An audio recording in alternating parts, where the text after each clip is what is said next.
हाँ जी, अब हम डिस्कस करते हैं यूटिलिटी अप्रोच, उपयोगिता विश्लेषण, एक वस्तु की स्थिति, वन गुड केस। जब भी इस तरह का क्वेश्चन आएगा कंज्यूमर्स इक्विलिब्रियम या उपभोक्ता संतुलन का, तो आपको चार चीजें लिखनी होंगी। एक परिभाषा, डेफिनेशन, फिर उसकी शर्तें या कंडीशन, फिर डायग्राम अगर है तो डायग्राम बनाएंगे, चित्र, और फिर उसकी एक्सप्लेनेशन या व्याख्या। ठीक है, तो डेफिनेशन तो मैंने आपको अभी बताई थी, पहले वाली जो रिकॉर्डिंग थी उसमें बताई थी ना। तो अब हम सीधा शर्तों पे आते हैं। शर्तें, कंडीशन पे, अगर एक गुड, वन गुड की सिचुएशन दी हुई है आपको, तो इसकी दो शर्तें आप लिखेंगे। पहली शर्त है इसकी MUX upon PX is equal to MUM। ये क्या क्या चीजें हैं इसको डिस्कस करते हैं। MUX है marginal utility of good X वस्तु की सीमांत उपयोगिता। PX है प्राइस ऑफ X या X वस्तु की कीमत। ये है मार्जिनल यूटिलिटी ऑफ मनी, मुद्रा की सीमांत उपयोगिता।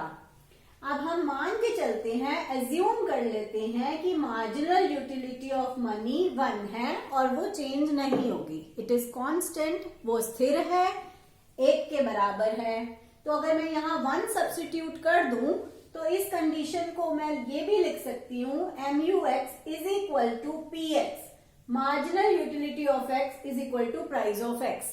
जहां ये सिचुएशन आ जाएगी वहां पे एक कंज्यूमर इक्विलिब्रियम में है, एक उपभोक्ता संतुलन में है।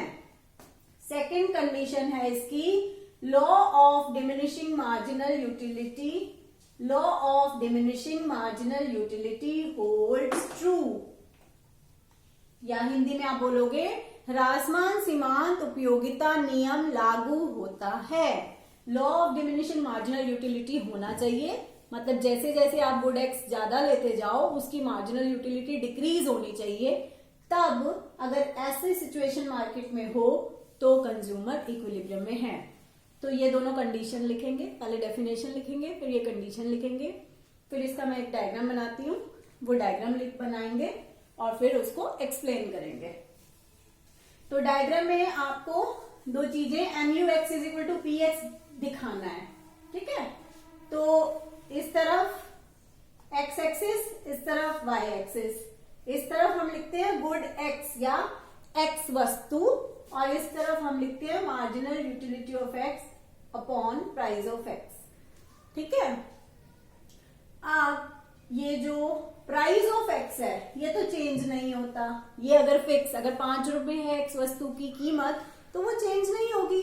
The price of good X is 5, then it will be 5। ठीक है, तो इसलिए प्राइस ऑफ X तो एक पैरेलल टू X एक्सिस एक स्ट्रेट लाइन होगी।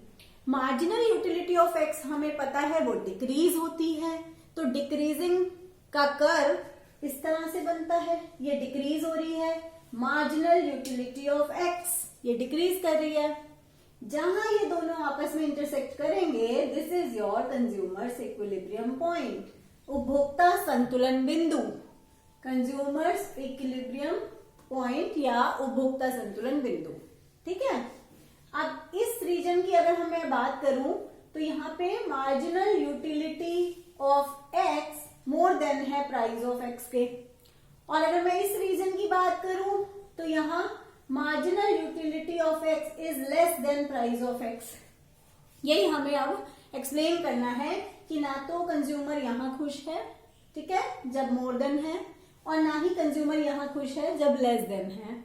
वो सबसे ज्यादा खुश यहाँ है। ठीक है, अब हम इन दोनों सिचुएशन को एक्सप्लेन करेंगे। पहले सिचुएशन 1 करते हैं, पहली स्थिति जहां पे marginal utility of X is more than price of X। X वस्तु की सीमांत उपयोगिता X वस्तु की कीमत से अधिक है। ये लाइन आप लिखेंगे, फर्स्ट लाइन यही बनाएंगे आप कि here marginal utility of good X is more than price of X। अब आप सोचो, कीमत कम है और उससे मिलने वाली यूटिलिटी ज्यादा है, तो उपभोक्ता X वस्तु की अधिक इकाइयां खरीदेगा। The consumer will buy more units of good X। ठीक है, he will buy more unit of good X क्या होगा, जैसे जैसे वो गुड एक्स ज्यादा लेता रहेगा उसकी मार्जिनल यूटिलिटी फॉल होगी। तो आप बोलेंगे therefore marginal utility of good X will fall.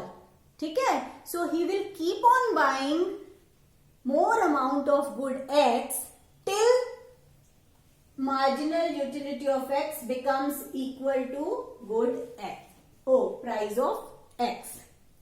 Hindi में सुनो, यहां आप लिखोगे, यहां x वस्तु की सीमांत उपयोगिता x वस्तु की कीमत से अधिक है, अतः उपभोक्ता x वस्तु की अधिक इकाइयां खरीदेगा, जिसके कारण x वस्तु की सीमांत उपयोगिता घटती जाएगी। अतः वह x वस्तु की अधिक इकाइयां तब तक खरीदता रहेगा जब तक x वस्तु की सीमांत उपयोगिता उसकी कीमत के बराबर ना हो जाए। अब बिल्कुल इसी का ऑपोजिट हम सेकंड केस में लिखेंगे, marginal utility of x is less than price of x।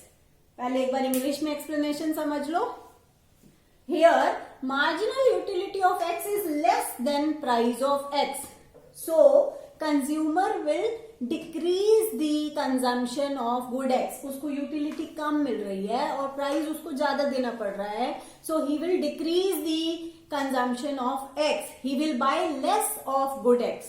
okay, he will buy less of good x, so marginal utility of good x will rise, marginal utility of x will rise, so he will keep on consuming less of good x until marginal utility of good x becomes equals to price of x। Hindi में यहाँ x वस्तु की सीमांत उपयोगिता x वस्तु की कीमत से कम है, तो उपभोक्ता x वस्तु की कम इकाइयां खरीदेगा, जिसके कारण x वस्तु की सीमांत उपयोगिता बढ़ती जाएगी और वह तब तक x वस्तु की कम इकाइयां खरीदेगा जब तक ये दोनों आपस में बराबर ना हो जाएं।